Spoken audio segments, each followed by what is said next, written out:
One day while on a day trip, Sandra and I was visiting the Bunker Hill Covered Bridge in Catawba County. We noticed a peculiar looking symbol with a sign that read Carolina Thread Trail just underneath it. Now, being an avid hiker, I looked into it and learned that it was a regional network of connected greenways, trailways, and blueways that reaches 15 counties in 2 states, and that it was still growing with new trails being added. I had always wanted Sandra to hike with me and thought that this may be just the thing, so after looking at the website, we both set out to complete every single thread trail. So grab your gear and come along with us as we set out to hike or paddle every thread trail and learn with us about the history, the geology, and people of these areas. I'm sure there will never be a dull moment. God, look at this. I thought there was a rock behind me. Looks like this might be bear tracks. Walter M. Safrit Park is a 17-acre athletic facility with a playground, picnic shelter, 2 softball fields, a soccer field, a half-mile paved walking trail, restrooms, and concession facilities. The park is open daily, though hours vary from season to season. The Carolina Thread Trail segment runs along the side of the Irish Buffalo Creek, which is home to a host of plants and wildlife. The hours of normal operation are from dawn to dusk. Okay, before I actually get into the detail on exactly what we did on this trail, what we did is, if you notice my mouse here, we came in on Mooresville Road and we turned on Bethpage Road. And Bethpage Road, you'll see an entrance for the Kannapolis Public Works. And what you'll do is the first right that you come to will be the entrance to the park itself, and there's a parking lot there. Now, this is a close-up version of that. Let me take my mouse here. You'll see you come in right here on the parking, and the tread head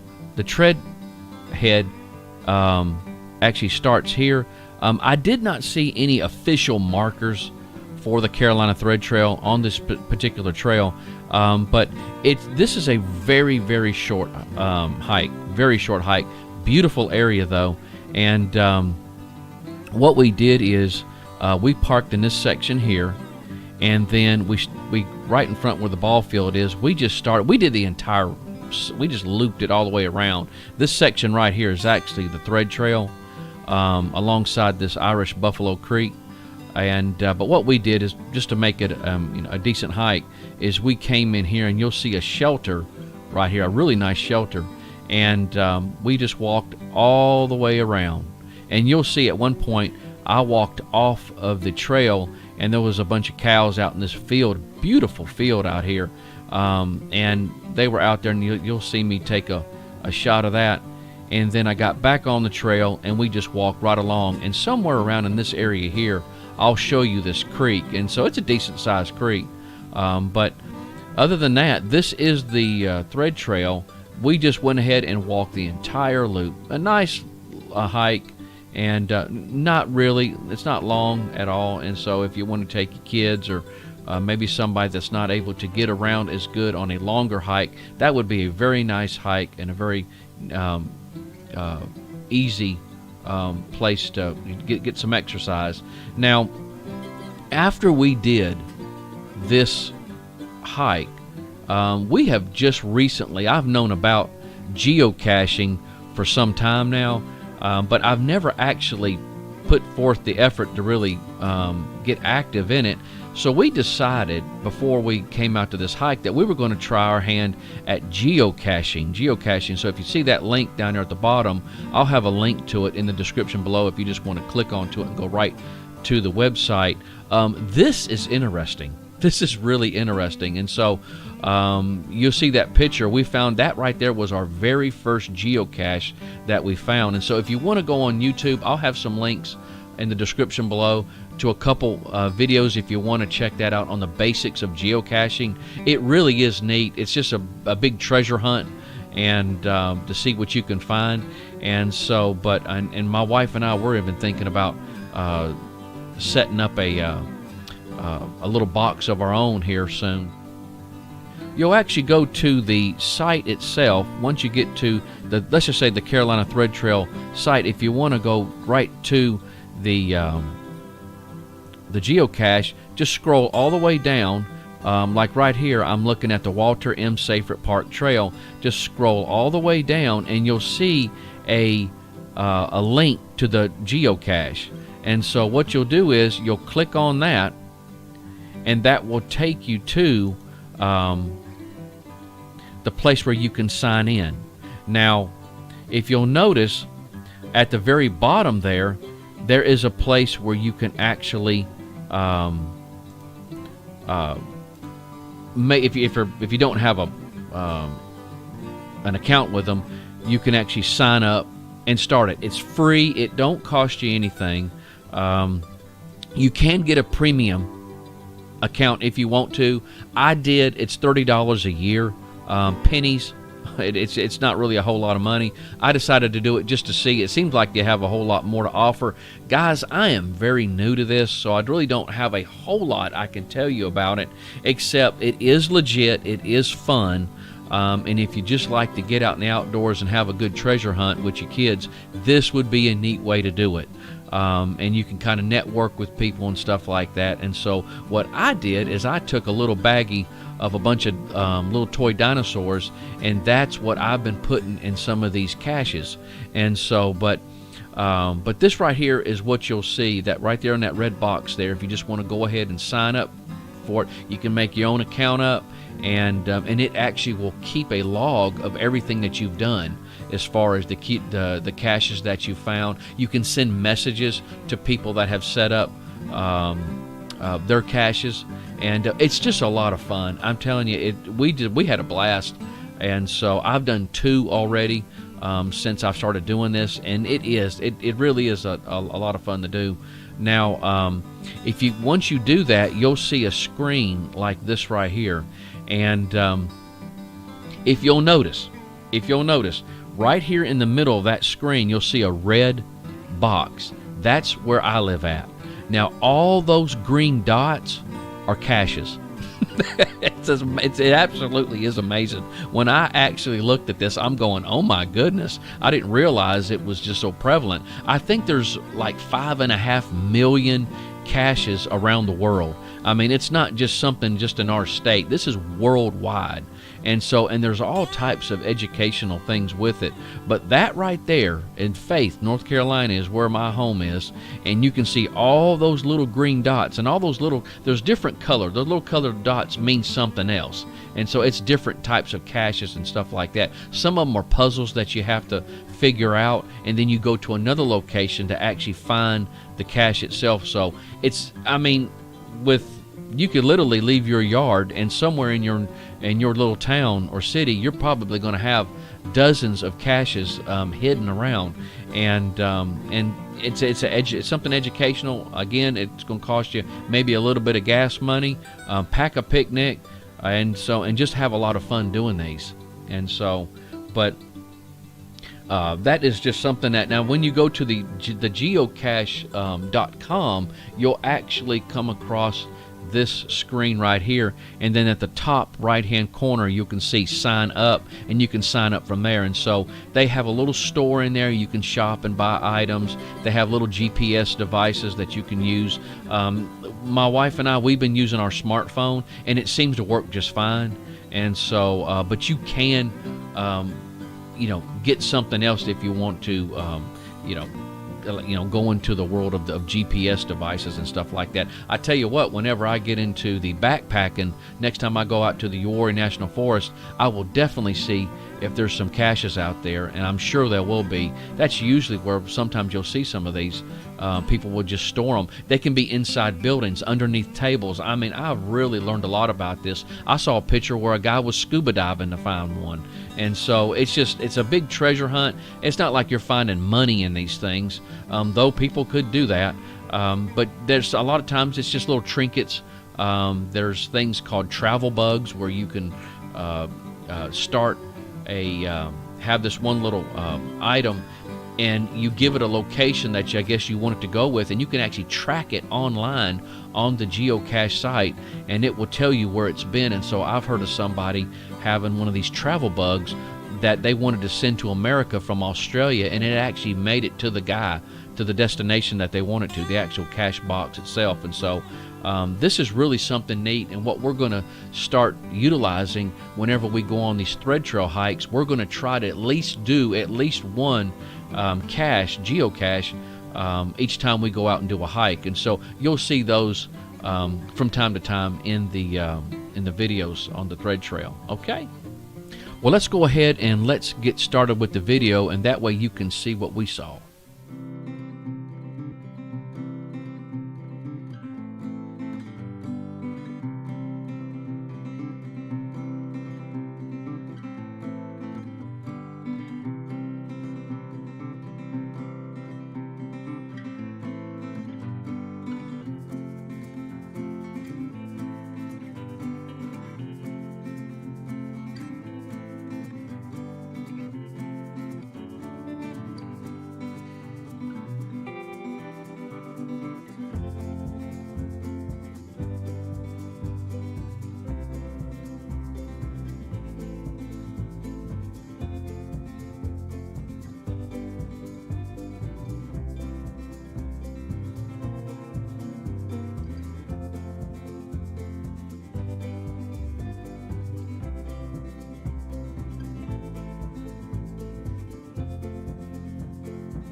Yeah.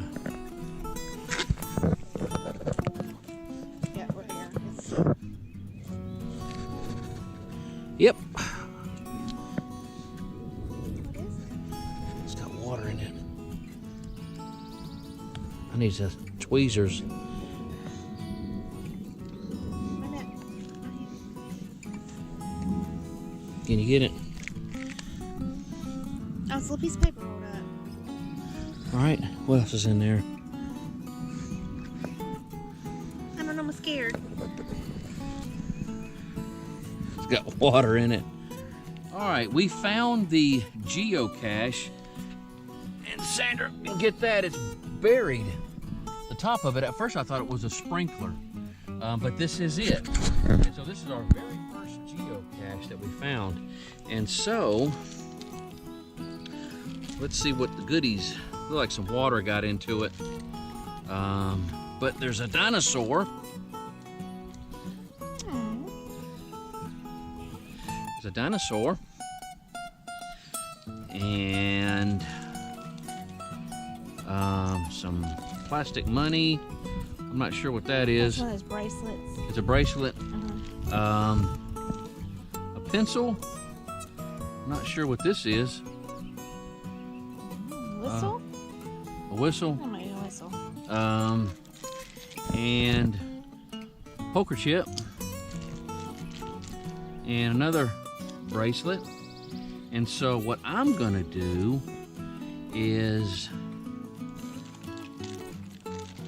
I am going to leave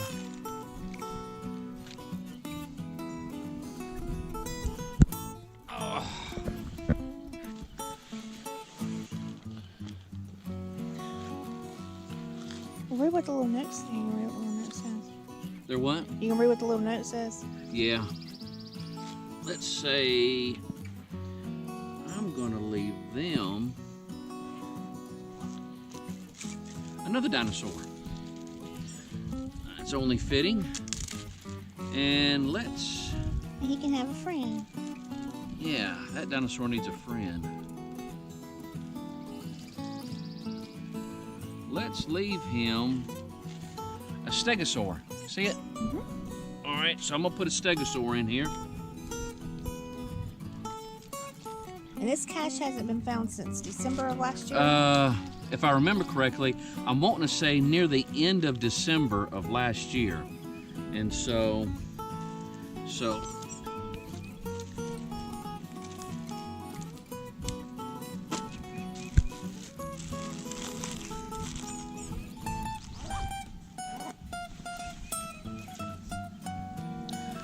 What does it say? let's see what the little log, this might be a log.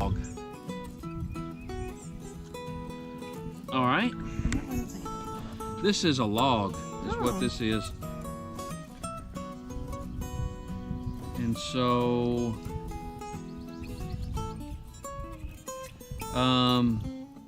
back from 2017, it looks like, and all these people, you see that?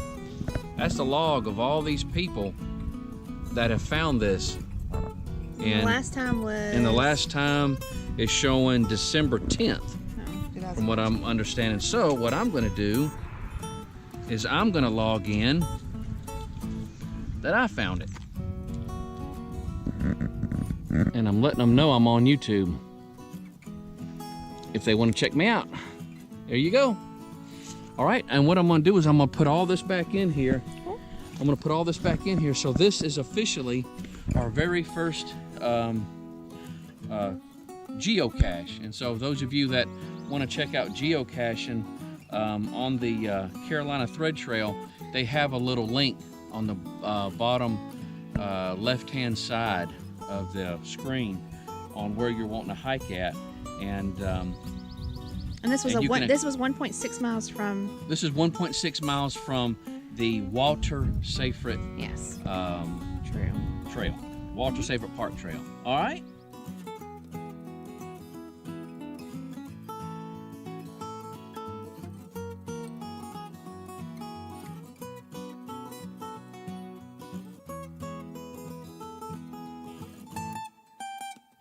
Well, I hope you've enjoyed the video. Please check out the Walter M. Safrit Park and also check out that link for geocaching.